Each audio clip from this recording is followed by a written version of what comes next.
ಪರಮಾತ್ಮ ಎಷ್ಟು ಹೊತ್ತು ಮಲಗಿಕೊಳ್ಳಲು ಆಗಲೇ ಬೆಳಗಾಗುತ್ತಾ ಬಂದಿರುವುದಲ್ಲ. ಈ ಗಂಧ ಈ ಪರಿಮಳವೆಲ್ಲದು ಕಾಣದಲ್ಲ. ಇಲ್ಲಿ ಮಲಗಿರುವ ಸುಂದರಿ ಯಾರಾಗಿರಬಹುದು? ಹಾ ಪರಮಾತ್ಮ, ಇವಳೇ ಭೂತಳ ರಂಬೆಯ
ರಂಭ, ಊರ್ವಶಿ, ಮೇಲಕ್ಕೆ ಕಿದತ್ತಮಿಲಿಕೆ ಯಾರಾಗಿರಬಹುದು?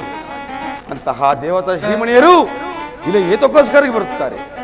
ಇಲ್ಲ ಇಲ್ಲ, ಈಕೆಯು ನಂದೇ ಶೆಟ್ಟಿಯ ಮಗಳಾದ ಹೋಲಿಕೆ ಇರಬೇಕು. ಈ ಚಿತ್ರಶಾಲೆಯು ಈಕೆಯು ಮಲಗುವ ಶಯನಮಂದಿರ.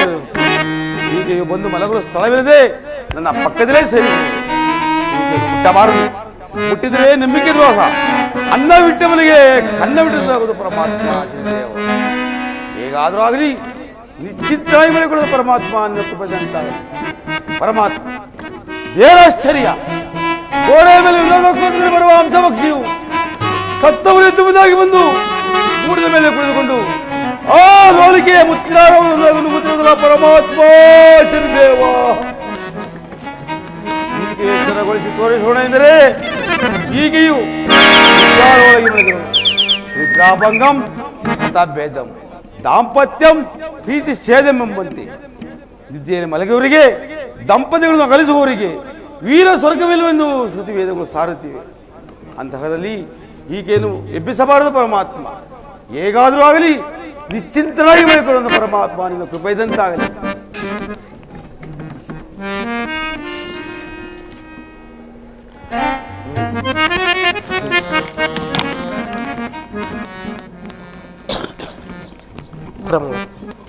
ಎಷ್ಟು ಹೊತ್ತು ಬಲಿ ಕುಡಿದು ಆಗಲೇ ಬೆಳಕಾಗಿರುವುದಿಲ್ಲ. ನಮ್ಮ ತಂದೆಯವರು ಎಷ್ಟು ಬೈತಾರೆ ಅನ್ನೋ ಕಾಣಲಿಲ್ಲ. ಇವರೇನೇ ಎಚ್ಚರವಂತೆ ಕಾಣುತ್ತಿಲ್ಲವಲ್ಲ. ಹೇಗಾದರೂ ಆಗಲಿ ನಾನೀಗಲೇ ಹೊರಡುತ್ತೇನೆ. ಓಹೋ, ಮುತ್ನಾರು ಮರೆತೆ ಹೋಗ್ತೀರಲ್ಲ, ಏನಿದೆ ಆಶ್ಚರ್ಯ? ಮುತ್ನಾರವೇ ಕಾಣ್ತಿಲ್ಲವಲ್ಲ. ಯಾರು ತೆಗೆದುಕೊಂಡಿರ್ಬೋದು ನಮ್ಮ ಮುತ್ನಾರವನ್ನು? ಕಳ್ಳರೇನಾದರೂ ಬಂದಿರಬಹುದೇ? ಇಲ್ಲವಲ್ಲ, ಕವಾಡಗಳೆಲ್ಲವೂ ಭದ್ರವಾಗಿಯೇ ಇರುವು. ಮತ್ತಿನ್ಯಾರು ತೆಗೆದುಕೊಂಡಿರ್ಬೋದು ನಮ್ಮ ಮುತ್ನಾರವನ್ನು? ಯಾರು ಇಲ್ಲ. ಈ ಕತ್ತೆ ಮರಿಯಂತೆ ಬಿದ್ದಿರೋ ತೊತ್ತಿನ ಮಗನೇ ನನ್ನ ಮುತ್ನಾರವನ್ನು ಕತ್ತು ಏನು ಅರಿಯದ ಮಳ್ಳಿಯಂತೆ ಮಲಗಿ ಬಿದ್ದಿರುವನು. ಲೋಕಳ್ಳ ಹೇಳ ಮೇಲೆ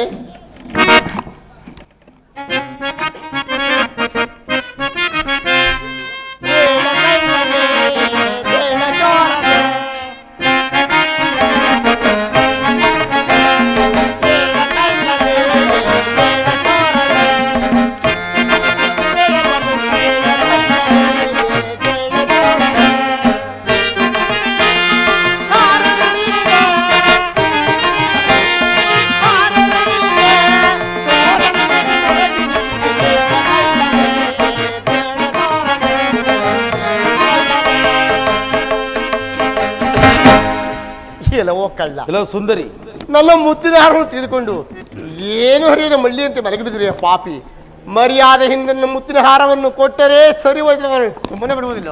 ಸುಂದರಿ ಹೇಳ್ತೀನಿ ಕೇಳುವಂತಳಾಗು.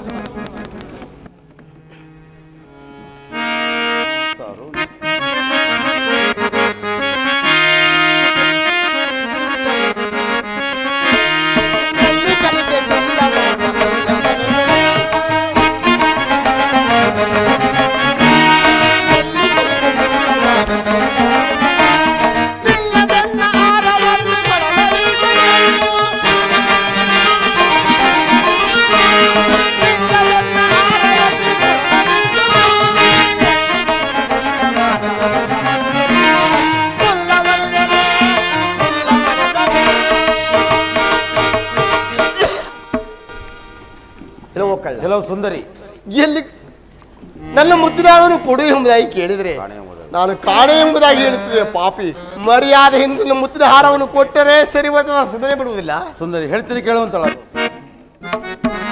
ಸುಂದರಿ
ನೀನು ಪತಿವ್ರತೆ ಎಂದು ಭಾವಿಸಿ ನಿನ್ನಲ್ಲಿ ಒಂದು ಗುಟ್ಟಿನ ವಿಚಾರ ಹೇಳ್ತೀನಿ ಕೇಳುವಂತಾಳ. ಅದೇನೆಂದರೆ ನಿನ್ನ ಚಿತ್ತ ಶಾಲೆಯ ಗೋಡೆ ಮೇಲೆ ವಿನೋದಕ್ಕೋಸ್ಕರ ಬರುವ ಹಂಸ ಪಕ್ಷಿ ಸತ್ತವರು ಎತ್ತು ಮುಂದಾಗಿ ಬಂದು ಗೂಡದ ಮೇಲೆ ಕುಳಿತುಕೊಂಡು ನಿನ್ನ ಮುತ್ತಿನಾರ ಒಂದೊಂದಾಗೂ ನುಂಗುತ್ತಿದ್ದನು ಈ ಪಾಪಿ ಕಣ್ಣಿಂದ ನೋಡಿದರೆ ಹೊರತು ಈ ಪಾಪಿ ಕರಗಳಿಂದ ಮುಟ್ಟಿದ ಸುಂದರಿ. ಇದನ್ನ ಮಾತನ್ನು ನಂಬಿ ನನ್ನ ಬಿಟ್ಟು ಬಿಡೋಳಾಗು. ಕೆಲವು ಕಳ್ಳ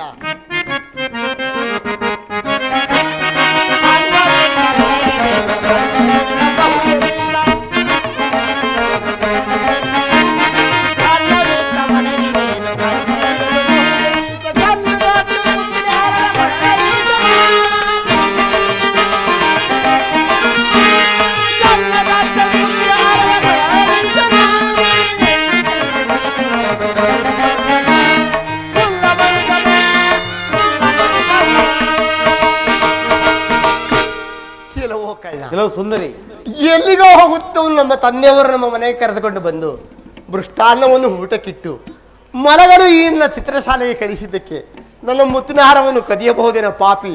ಅನ್ನ ಹಾಕಿದ್ರ ಮನೆ ಕನ್ನ ಹಾಕೋ ಬುದ್ಧಿಯನ್ನು ಯಾವ ಗುರುವಿಂದ ಕಲ್ತ್ಕೊಂಡು ಬಂದಿವ ನೀಚ. ಮರ್ಯಾದೆಯಿಂದ ನನ್ನ ಮುತ್ತಿನ ಹಾರವನ್ನು ಕೊಟ್ಟರೆ ಸರಿ ಹೋಗ್ತಿಲ್ಲ, ಸಮಯ ಬಿಡುವುದಿಲ್ಲ.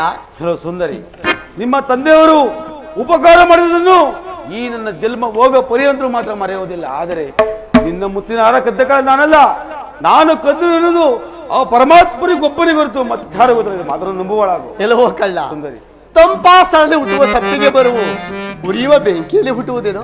ತಂಪಾದ ಸ್ಥಳದಲ್ಲಿ ಹುಟ್ಟುವುದು. ಹಾಗಾದ್ರೆ ಸ್ತ್ರೀಯರ ಗರ್ಭದಲ್ಲಿ ಮಕ್ಕಳು ಹುಟ್ಟುವ ಅಥವಾ ದೊಡ್ಡ ಮರ ಹುಟ್ಟುವುದು? ಮಕ್ಕಳು ಹುಟ್ಟುವುದು. ನೀನು ಹೇಳು ಮಾತು ಬೇಕೊಂಡು ಬಿಚ್ಕೊಂಡು ಹಾಲು ಕುಡಿದಂತಾಯ್ತು ಪಾಪಿ.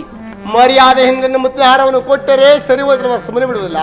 ಸುಂದರಿ ನನ್ನಲ್ಲೆಲ್ಲ ಒಡವೆಯನ್ನು ಕೊಡು ಎಂಬುದಾಗಿ ಕೇಳಿದ್ರೆ ಎಲ್ಲಿ ತಂದು ಕೊಡಿಸುತ್ತದೆ? ಖಂಡಿತವಾಗಿಯೂ ನಿನ್ನ ಮುತ್ತಿನ ಹಾರ ಕದ್ದ ಕಾರಣನಲ್ಲ.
ಇಲ್ಲವೋ ಕಳ್ಳ, ಹೇಳುವ ಸುಂದರಿ.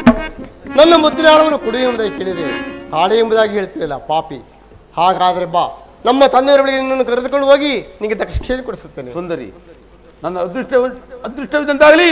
ನಡೆ ಹೋಗೋಣ. ಬರುವನಾಗು. ಹಾಗೆ ನಡೆ ಹೋಗೋಣ. ತಂದೆ, ಅಪ್ಪಾಜಿ. ಅಮ್ಮ ಲೋಲಿಕಾ, ಬೇಗ ಬನ್ನಿ, ಬೇಗ ಬನ್ನಿ ಅಪ್ಪಾಜಿ. ಹೇಳಮ್ಮ ಲೋಲಿಕಾ. ಅಪ್ಪಾಜಿ, ಅಮ್ಮ ಲೋಲಿಕಾ, ಕೇಳವರಾಗೆ. ಹೇಳಮ್ಮ.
ಅಪ್ಪಾಜಿ, ಹೇಳಮ್ಮ. ನಾನು ಇಷ್ಟು ದಿವಸವರೆಗೂ ಲಗ್ನವಾಗಿದ್ದಕ್ಕೆ ನನಗೆ ಎಂತಹ ವರನ ಸಂಪಾದಿಸಿ ಕೊಟ್ಟೆಯಪ್ಪ. ಹೌದಮ್ಮ, ತಡವಾಗಿ ನೋಡಿದ್ರು ಒಳ್ಳೆವರನ್ನೇ ನೋಡಿದ್ದೇನೆ. ಅಪ್ಪಾಜಿ, ಇಲ್ಲಿ ನೋಡುವರಾಗಿ. ಏನಮ್ಮ ಇದೆಲ್ಲ? ಬಾರಿ ಕಳ್ಳನಪ್ಪಾಜಿ. ಹಾಗೆಲ್ಲ ಮಾತನಾಡಬಾರದಮ್ಮ. ಹೌದೇ ತಂದೆಯವರೇ, ನನ್ನ ಮುತ್ತಿನ ಹಾರವನ್ನು ತೆಗೆದುಕೊಂಡು ನಾನು ತೆಗೆದುಕೊಂಡಿಲ್ಲ ಎಂಬುದಾಗಿ ಹೇಳ್ತಿರಲ್ಲ ತಂದೆಯವರೇ. ಅಲ್ಲ ಮೇಡಮ್ಮ, ಕಳ್ರು ಗಿಳ್ರು ಏನಾದ್ರು ಬಂದಿದ್ರೇನಮ್ಮ? ಇಲ್ಲ ತಂದೆಯವರೇ, ಕವಾಟಗಳೆಲ್ಲವೂ ಭದ್ರವಾಗಿದ್ದವು ಅಪ್ಪಾಜಿ. ಅಲ್ಲ ಕಣಮ್ಮ, ಇದ್ದೋರಿಬ್ರು ಕದ್ದೋರು ಯಾರು ಅಂದ್ಬಿಟ್ಟು ಬೆಲೆ ಬಾಳ ಮುತ್ತಿನಾರ ಏನಾಯ್ತಮ್ಮ? ಈ ಕಳ್ಳ ಕದ್ದದಕ್ಕೆ ಏನು ಮಾಡಲ್ಲ ಅಪ್ಪಾಜಿ. ಅಲ್ಲ ಕಣಮ್ಮ, ಆತನನ್ನು ನನ್ನ ಶಯನ ಮಂದಿರಕ್ಕೆ ಕಳಿಸಿಕೊಡು, ಅವ್ನ ನಡೆ ನುಡಿ ನೋಡಿ ಮಾಲೆ ಹಾಕ್ತೀನಿ ಅಂತ ಹೇಳ್ಬಿಟ್ಟು ಈಗ ಮುತ್ತಿನಾರನೇ ಇಲ್ಲ ಅಂದ್ರೆ ಏನಮ್ಮ ಅರ್ಥ? ಅಪ್ಪಾಜಿ, ನಾನು ಹೋಗುವಷ್ಟರಲ್ಲಿ ಈ ಸತ್ಪುರುಷ ಬಂದು ಮಲಗಿದ್ದು ತಂದೆಯವರೇ. ವೀಣಾ ಗಾನವನ್ನೆಲ್ಲ ಪಾಡಿದ್ರು ಎಚ್ಚರವಾಗಲ್ಲ ಅಪ್ಪಾಜಿ. ನಾನು ಎಷ್ಟು ವಿಧವಾಗಿ ಕೇಳಿದ್ರೆ ಇಲ್ಲ ಎಂಬುದಾಗಿ ಹೇಳ್ತಿರಲ್ಲ ತಂದೆಯವರೇ. ಹಾಗಾದ್ರೆ ಬೆಲೆ ಬಾಳ ಮುತ್ತಿನಾರ ಹಾಳು ಮಾಡ್ಬಿಟ್ಟೇನಮ್ಮ? ಕಳ್ಳ ಕದ್ದದಕ್ಕೆ ನಾನು ಏನು ಮಾಡಲ್ಲ ಅಪ್ಪಾಜಿ. ಹಾಗೆ ಆಗಲಿ, ಮುತ್ತಿನಾರವನ್ನು ಪಚ್ಚೆಚ್ಚುತ್ತೀನಿ, ನೀನು ನಡಿಯಮ್ಮ. ಈ ಕಳ್ಳ ಕುಡದೆ ಹೋದ್ರೆ ಹೊಸ್ದಾಗೆ ಮಾಡ್ಸನ್ ನಡಿಯಮ್ಮ. ಹಾಗಾದ್ರೆ ಹೊಸದಾಗೆ ಮಾಡ್ಸಿವ್ರ? ಹೌದಮ್ಮ. ಅಪ್ಪಾಜಿ, ಹೇಗಾದ್ರೂ ಆಗಲಿ ನನ್ನ ಮುತ್ತಿನಾರು ಪತ್ತೆ ಮಾಡ್ತಾರವರೆಗೂ ಊಟವನ್ನು ಮಾಡುವುದಿಲ್ಲ, ನಿದ್ರೇನು ಸಹ ಮಾಡುವುದಿಲ್ಲ ತಂದೆಯವರೇ. ಸ್ವಲ್ಪ ತಿಂಡಿನಾರು ತಿನ್ನಮ್ಮ. ಹಾಗಾದ್ರೆ ಹೊಸದಾಗಿ ಮಾಡಿಸ್ಬಿರ? ಹೌದು, ಹೊಸದಾಗಿ ಮಾಡಿಸ್ಕೊಡ್ತೀನಿ ನಡಿಯಮ್ಮ. ಇಲ್ಲವೋ ಇಲ್ಲವೋ ಕಳ್ಳ, ಈಗಲಾರು ನನ್ನ ಮುತ್ತಾರು ಕೊಟ್ಟು ಪ್ರಾಣವನ್ನು ಉಳಿಸಿಕೊಳ್ಳುವುದಾಗ? ಅಯ್ಯೋ ಪರಮಾತ್ಮ, ಈಕೆಯು ಕಾಮಾರ್ಥದ ಬಿಟ್ಟು ಹೋಗಲು ಮನಸ್ಸು ಬಾರದೆ ನನಗೆ ಹಿಂಸೆ ಪಡಿಸುತ್ತಿರೋಲ್ಲ. ಸುಂದರಿ, ದಾರಿ ಬಿಟ್ಟಿದ್ರೆ ಹೊರಡುವ. ಅಪ್ಪಾಜಿ, ಅಮ್ಮ ಲೋಲಿಕಾ, ನೋಡುವರಾಗಿ ಈ ಕಳ್ಳನನ್ನು ಏನು ಹಿಂಕರಿಸಿ ಮಾತಾಡುತ್ತೀವಿ ತಂದೆಯವರೇ. ಅಮ್ಮ ಲೋಲಿಕಾ, ಆತನನ್ನು ಹಿಂಸೆ ಪಡುವುದನ್ನು ನೀನು ಕಣ್ಣಾರೆ ನೋಡಲಾರೆ, ನೀನು ನಡೆಯಮ್ಮ. ಹಾಗೆ ಆಗಲಿ, ನಡೆಯಮ್ಮ. ಬಿಡುವ ಕಳ್ಳ, ಬಿಡೋದಾರಿಯನ್ನು ದಾರಿ ಬಿಟ್ಟಿದ್ರೆ ಎಲ್ಲವೋ ಕಳ್ಳ, ಬಾರೇ ಕಡೆ.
ಕಳ್ಳ ಅಯ್ಯ ವರ್ತಕನೇ, ಎತ್ತಲೋ ಹೋಗುತ್ತಿದ್ದವನನ್ನು ಮನೆಗೆ ಕರೆದಿ ಮೃಷ್ಟಾನ್ನವನ್ನು ಉಣಬಡಿಸಿದರೆ ಅನ್ನವಿಟ್ಟ ಮನೆಗೆ ಕನ್ನವಿಡಬಹುದೇನೋ?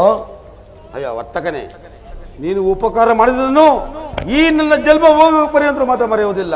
ಆದರೆ ನಿನ್ನ ಮುತ್ತಿನಾರ ಕದ್ದಗಳ ನಾನಲ್ಲ, ನಾನು ಕದ್ದಿರುವುದು ಆ ಪರಮಾತ್ಮನಿಗೆ ಒಬ್ಬರಿಗೆ ಹೊರತು ಮತ್ತಾರು ಗೊತ್ತಿಲ್ಲ. ಹಾಗಾದ್ರೆ ಮುತ್ತಿನಾರವೇನಾಯಿತು? ಅಯ್ಯ ಪುಣ್ಯಾತ್ಮನೇ, ನಿನ್ನ ಮಗಳ ಚಿತ್ರಶಾಲೆಯ ಗೋಡೆಯ ಮೇಲೆ ವಿನೋದಕ್ಕೋಸ್ಕರ ಬರುವ ಹಂಸ ಪಕ್ಷಿಯು ಸತ್ತವರು ಎದ್ದುಬಂದಾಗಿ ಬಂದು ಗೂಡದ ಮೇಲೆ ಕುಳಿತುಕೊಂಡು ನಿನ್ನ ಮಗಳ ಮುತ್ತಿನಾರವನ್ನು ಉಣದಾಗ ನುಂಗುತ್ತಿದ್ದನು. ಈ ಪಾಪಿ ಕಣ್ಣಿನ ನೋಡಿದನ ಹೊರತು ಪಾಪಿ ಕರಗಳಿಂದ ಮುಟ್ಟಿದವನಲ್ಲ. ಅಲ್ಲ ಕಣೆ, ನಂಬೋನಾಗು. ಅಲ್ಲ ಕಣಯ್ಯ, ವಿನೋದಕ್ಕೋಸ್ಕರ ಬರೆದ ಅಂಶ ಪಕ್ಷಿ ಎಲ್ಲಾರು ಮುತ್ತಿನಾರ ನುಂಗ್ತದನಯ್ಯ. ಯಾವ ಗುರುವಿಂದ ಕಲ್ತೆ ಈ ವಿದ್ಯೆಯನ್ನು? ಅಯ್ಯ ಪುಣ್ಯಾತ್ಮನೆ, ಹಾ. ಆ ಪರಮಾತ್ಮನ ಪಾದ ಸಾಕ್ಷಿಯಾಗಿ ಕೂಡ ಹಾ. ನಿನ್ನ ಮಗಳ ಮುತ್ತಿನಾರ ಕದ್ದಗಳ ನಾನಲ್ಲ. ಹಾಗಾದ್ರೆ ಮುತ್ತಿನಾರ ಕೊಡುವುದಿಲ್ಲ? ಖಂಡಿತವಾಗಿಯೂ ನಿನ್ನ ಮುತ್ತಿನಾರ ತೆಗೆದುಕೊಂಡಿಲ್ಲ. ಸ್ವಲ್ಪ ತಡಿ. ಎಲೆ ಜವಾನರೇ, ಈತನು ಭಾರಿ ಕಳ್ಳ. ನಿನ್ನೆ ದಿವಸ ನನ್ನ ಮಗಳ ಶಯನ ಮಂದಿರದಲ್ಲಿ ಬೆಲೆ ಬಾಳುವ ಮುತ್ತಿನಾರವನ್ನು ಕದ್ದಿದ್ದಾನೆ. ಎಷ್ಟು ವಿಧವಾಗಿ ಕೇಳಿದರೂ ಇಲ್ಲ ಎಂಬುದಾಗಿ ಹೇಳ್ತಿದ್ದಾನೆ. ಈತನನ್ನು ಬಲವಾದ ಕೊರಡೆಗಳಿಂದ ಹೊಡೆದು ಮುತ್ತಿನಾರವನ್ನು ಪತ್ತೆ ಹಚ್ಚಿ.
ನನ್ನನ್ನು ಏತಕ್ಕೆ ಒಡೆದು ಬಡೆದು ವಿಷಪಡಿಸುತ್ತೀರಿ?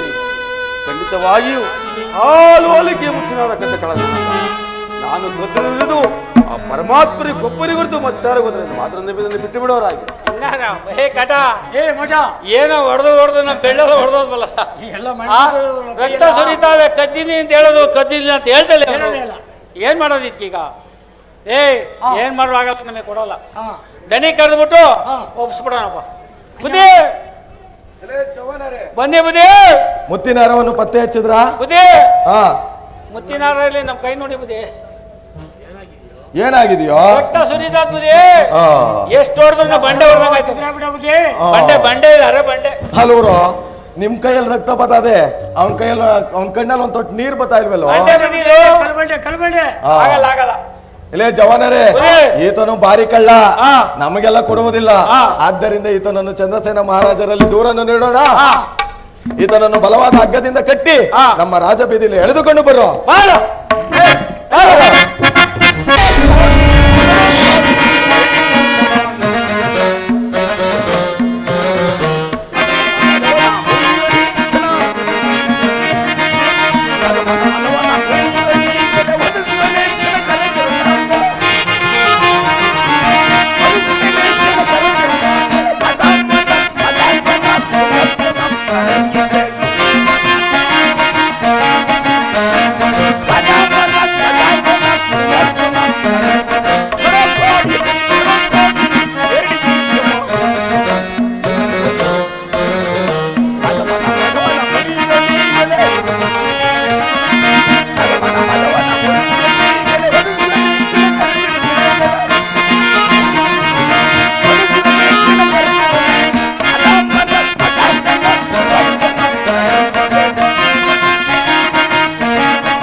ದುರಾಂಕಾರಿಕ್ರಮನು ತಾಮ್ರವೃಂದದಲ್ಲಿಯೋ ಮುತ್ತಿನ ಅರಕದಿಂದಾಗಿ ಆ ಜನತೆ ಬೆಳೆದುಕೊಳ್ಳುತ್ತಿರುವುದು ನಾನಿಮಗೆ ಆ ಚಂದ್ರದಲ್ಲಿ ಮನಸ್ಸಲ್ಲಿ ಬಿಟ್ಟು ನ್ಯಾಯ ಚಾಚನೆ ಕಟ್ಗರಿಂದ ಕರಾಚಲಕೃತ ಮಾಡಬೇಕು. ಇದು ನನ್ನ ಆಚಾರ್ಯವೇ.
ನಮ್ಮ ರಾಜ್ಯದಲ್ಲಿ ಕಾಲ ಕಾಲಕ್ಕೆ ಸರಿಯಾಗಿ ಮಳೆಗಳಿಂದಲೂ ಬೆಳೆಗಳಿಂದಲೂ ಸರಪಳಿಗಳು ಸೋಕ್ಕೆಂದಿರುವರೆ ಇದು ಸದಾ ಕಾಲದಲ್ಲೂ ಆ ಪರಮಾತ್ಮ ಪೂಜಿಸಿದ ಬಾಳುತ್ತಿರುವರೆ ಮುಂಜಾನೆಯೂ ಜಾಗ್ರತೆ ತಿಳಿಸುವಂತರ ಮಹಾಪ್ರಭು.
ಮಹಾಪ್ರಭು, ಭಲೇ ಮಂತ್ರಿ. ನಮ್ಮ ರಾಜ್ಯದಲ್ಲಿ ಕಾಲ ಕಾಲಕ್ಕೆ ಸರಿಯಾದ ಮಳೆಗಳಿಂದಲೂ ಬೆಳೆಗಳಿಂದಲೂ ಸರ್ವ ಪ್ರಜೆಗಳೆಲ್ಲರೂ ಸೌಖ್ಯದಿಂದಿರುವರು. ಅದು ಅಲ್ಲದೆ ಆ ಪರಮಾತ್ಮನನ್ನು ಪೂಜಿಸಿದ ಸತ್ಯದಿಂದ ಬಾಳುತ್ತಿರುವರು. ಮತ್ತೇನಪ್ಪಣೆ? ಭಲೇ ಭಲೇ ಸಂಭಾನ್. ನಿನ್ನಂತವರು ರಾಷ್ಟ್ರ ಇರುವಂಗೆ ಎನೆಗೂ ಎಂದು ರಾಜ್ಯಕ್ಕೂ ಕಷ್ಟವೂ ತಾನೇ ಸಂಭವಿಸು. ಸಭಾಂತಿ ಬಿಡದಿ ಮಂಡಿಸು. ಅಪ್ಪಣೆ ಮಹಾಪ್ರಭು. ಅಲೈ ಸೇನಾಧೀಕ್ಷನೇ. ಮಹಾಪ್ರಭು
ಮಹಾಪ್ರಭು ನಮ್ಮ ಸೈನ್ಯಗಳು ಯಾವ ಜಾಗಕ್ಕೆ ತಿಳಿಸುವಂತನಾಗು. ಅಪ್ಪಣೆ ಮಹಾಪ್ರಭು.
ನಮ್ಮ ಸೈನ್ಯವನ್ನು ಯಾವ ರೀತಿ ಅಂದರೆ ಹೆಚ್ಚಿದವರ ಶಿರಸನ್ನು ಕತ್ತರಿಸಿ ಅರವಿದವರು ಕಾಪಾಡಿಕೊಂಡು ತಮ್ಮಂತೆ ಸೈನ್ಯ ಪ್ರಭು. ಅದಲ್ಲದೆ ಆ ಪರಮಾತ್ಮನ ಪೂಜಿಸುತ್ತಾ ಸತ್ಯದಿಂದ ಬಂತು ಪ್ರಭು. ಮತ್ತೇನ ಪಡೆ? ಭಲೇ ಭಲೇ ಶಾಬಾದ್. ಇಂಥ ಸೈನ್ಯಕ್ಕೆ ರಾಷ್ಟ್ರ ಇರುವಂಗೆ ಎನೆಗೂ ರಾಜ್ಯಕ್ಕೆ ಕಷ್ಟವೂ ತಾನೇ ಸಂಭವಿಸು. ಬಿಡದಿ ಮಂಡಿಸು. ಅಪ್ಪಣೆ ಮಹಾಪ್ರಭು. ಭಲೇ ಸೇನಾಧಿಪರೇ.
ಮಹಾಪ್ರಭು, ನಿಮ್ಮಂತ ರಾಷ್ಟ್ರ ಇರುವಂಗೆ ಎನೆಗೂ ರಾಜ್ಯಕ್ಕೆ ಅವು ಕಷ್ಟವೂ ತಾನೇ ಸಂಭವಿತು. ಸಭಾಂತಿ ಬಿಡದಿ ಮಂಡಿಸಿ. ಅಪ್ಪಣೆ ಮಹಾಪ್ರಭು. ಪ್ರಭು, ಮಂತ್ರಿ ಪ್ರಭು, ಕಾಲಪರವಾಗಿ ಪಟ್ಟಣಕ್ಕೆ ಸೊಲಾಸಿ ಹೊರಡು. ಅಪ್ಪಣೆ ಮಹಾಪ್ರಭು. ಪ್ರಭು ಓರ್ವ ನಂದೇಶ್ ಶೆಟ್ಟಿಯು ಕಳ್ಳನ್ನು ಹಿಡಿದುಕೊಂಡು ಬಂದು ದ್ವಾರದಲ್ಲಿ ಕಾದು ನಿಂತಿರುವರು ಪ್ರಭು. ಅದು ಮುರಾಯಿಂದ ರಾತ್ರಿಗೆ ಬರಮಾಡು. ಅಪ್ಪಣೆ ಮಹಾಪ್ರಭು. ಹೇಳ್ಕೊಂಬರ್ರ ಪ್ರಭು, ದಂಡ ಮಸ್ತುಂದಿ ಶೆಟ್ಟಿ ಮಹಾಮಂಗಳವಾರ ಮೇಲೆ ಕೇಳು. ನಂಜಯ ಶೆಟ್ಟಿ ಪ್ರಭು. ಈತನಾರು ಪ್ರಭು ಕಳ್ಳನು ಪ್ರಭು. ಏನಿಮ್ಮ ಹೇಳ್ತಾರಿವಲ್ಲ, ಎನ್ನ ರಾಜಲ್ಲಿ ಕಳ್ಳತನ ಶಬ್ದವಲ್ಲ, ಕಳ್ಳಿಂದ ಬಂದರು. ಪ್ರಭು, ನಿನ್ನೆ ದಿವಸ ನನ್ನ ಮಗಳ ಶಯನ ಮಂದಿರದಲ್ಲಿ ಬೆಲೆ ಬಾಳುವ ಮುತ್ತಿನಾರವನ್ನು ಕದ್ದಿದ್ದಾನೆ. ಏನು? ಎಷ್ಟು ವಿಧವಾಗಿ ಕೇಳಿದರು ಇಲ್ಲ ಎಂಬುದಾಗಿ ಹೇಳುತ್ತಿದ್ದಾನೆ ಪ್ರಭು. ಆದ್ದರಿಂದ ನನ್ನ ಮಗಳ ಮುತ್ತಿನಾರವನ್ನು ಪತ್ತೆ ಹಚ್ಚಿ ಕೊಡುವರಾಗಿ ಪ್ರಭು. ನಿನ್ನ ಮಗಳ ನೋಲಿಕ್ಕೆ ಸುಸಾಲೆ ಕಣ್ಣು ಕೊಟ್ಟು ಹೊರಬಡೋದಿರ್ತಾನೆ. ಹೌದು ಪ್ರಭು. ನಂಜಯ ಶೆಟ್ಟಿ ಪ್ರಭು, ನಿನ್ನ ಮಗಳ ನೋಲಿಕ್ಕೆ ಮುತ್ತಿನ ಹಾರವನ್ನು ನಾನು ಪತ್ತೆ ಮಾಡ್ತೇನೆ. ಓಡುವಂತ ಹಾಗೆ ಆಗಲಿ ಪ್ರಭು. ಎಲೆ ಜವನರೇ, ಬರೇ ಹೋಗೋಣ.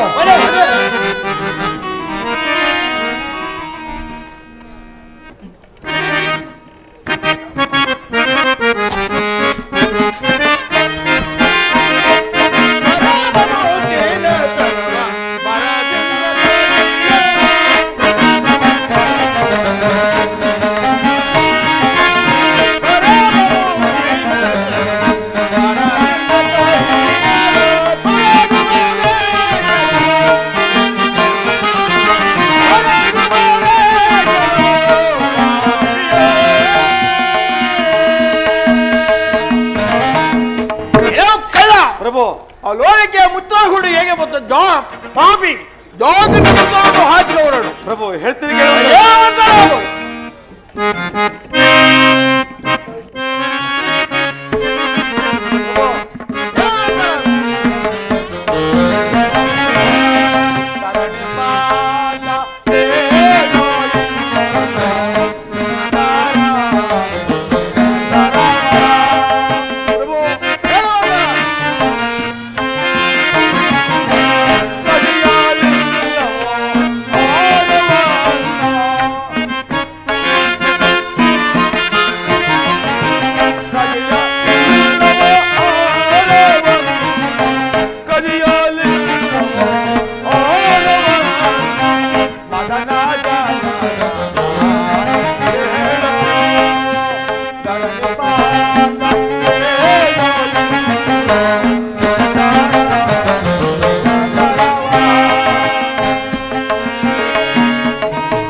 ಮುತ್ತಿನಾರ ಕದ್ದ ಕಾಲ ನಾನಲ್ಲ. ನಾನು ಕದ್ದಿರುವುದು ಆ ಭಗವಂತನಿಗೊಬ್ಬರು ಗುರುತು ಮತ್ತಾರ ಗೊತ್ತರ. ಇದು ಮಾತ್ರ ನಂಬಿ ನನ್ನ ಬಿಟ್ಟು ಬಿಡುವರಾಗಿ ಹಾಡ್ತಾ ಇರು.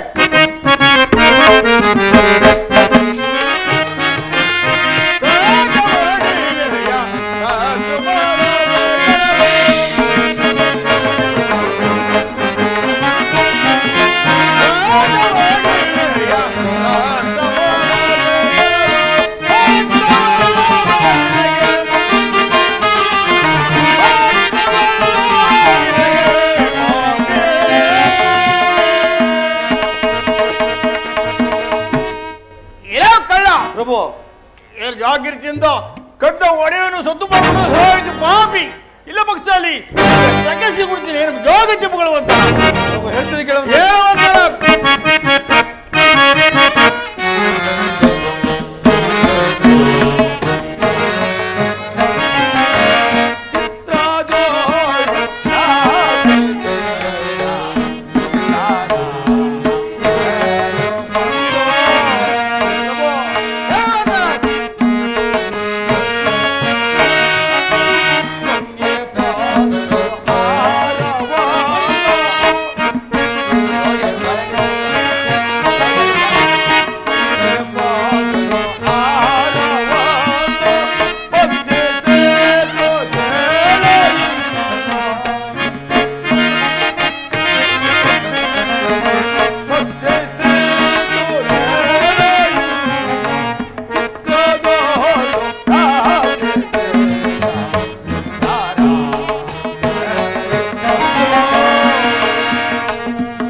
ಶಾಲೆಯ ಗೋಡೆ ಮೇಲೆ ವಿನೋದಕ್ಕೋಸ್ಕರ ಬರುವ ಹಂಸ ಪಕ್ಷಿ ಒಂದು ಉಗುಡದ ಮೇಲೆ ಕುಳಿತುಕೊಂಡು ಆ ಲೋಲಿಕೆಯ ಮುತ್ತಿನಾರವನೊಂದಾಗ ನುಂಗುತ್ತಿದ್ದನು. ಈ ಪಾಪಿ ಕಣ್ಣಿಂದ ನೋಡಿದ ಹೊರತು ಈ ಪಾಪಿ ಕರಗಳಿಂದ ಮುಟ್ಟಿದವನಲ್ಲ. ಇದನ್ನು ಮಾತ್ರ ನಂಬಿ ನನ್ನ ಬಿಟ್ಟು ಬಿಡುವವರ ಹೊರಟು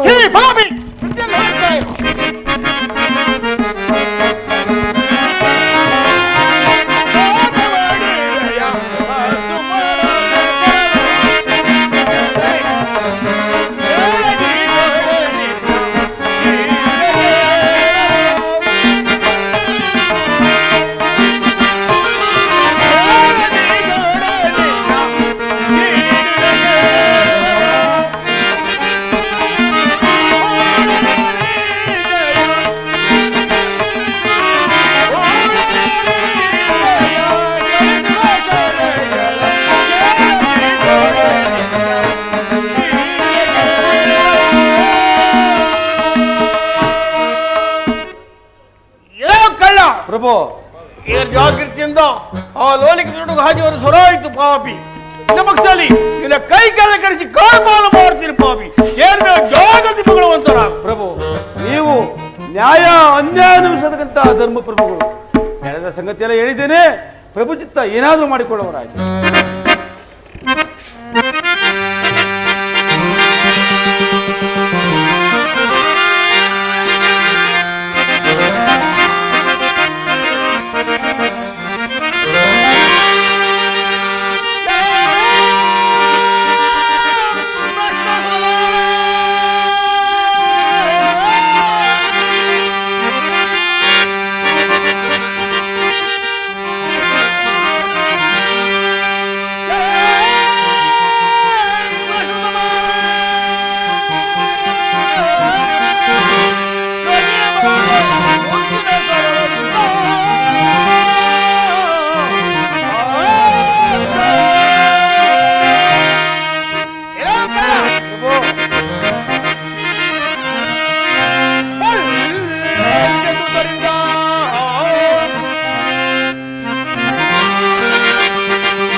ಪ್ರಭು, ಕೇಳು ಇಲ್ಲ ಹೇಳ್ತಾರೆ ಪಾಪಿ.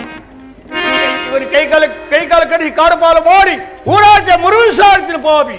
ಅನುಭವಿಸು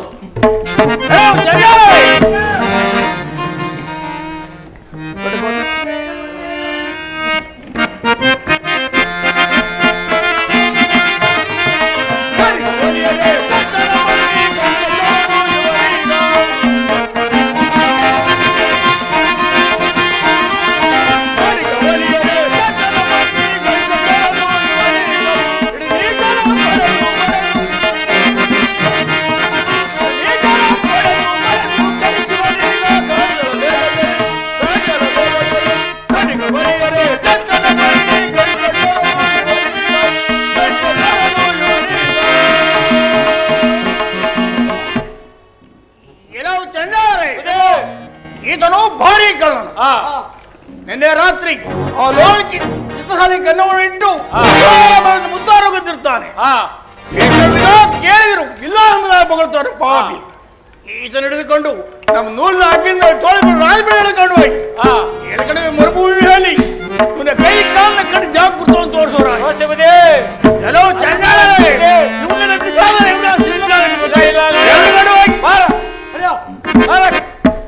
ಮಂತ್ರಿ ಪ್ರಭು, ನೀನು ಪಟ್ಟಣಕ್ಕೆ ಹೋಗಿ ಕೈ ಕಾಲ ಕಳ್ಳನಿಗೆ ಯಾರು ಅಂಗಾರಬಹುದಾಗಿ ಕೊಟ್ಟಿದೆ ಸಾಹಸವಾದರೆ ಅವ್ರಿಗ ಶಿಕ್ಷೆ ನಿಮಗಾದ್ರೂ ನಾನು ಬರ್ತೀನಿ. ಪುರದ ಪ್ರಜೆಗಳಿರ ಕೈ ಕಾಲು ಕಳೆದುಕೊಂಡ ಕಳ್ಳನಿಗೆ ಯಾರಾದ್ರೂ ಅನಂಜರನ್ನು ಕೊಟ್ಟರೆ ಅವನಿಗಾಗುವ ಶಿಕ್ಷೆ ನಿಮಗಾಗುವುದು. ಮಹಾರಾಜನ ಆಜ್ಞೆ ಆಗಿದೆ.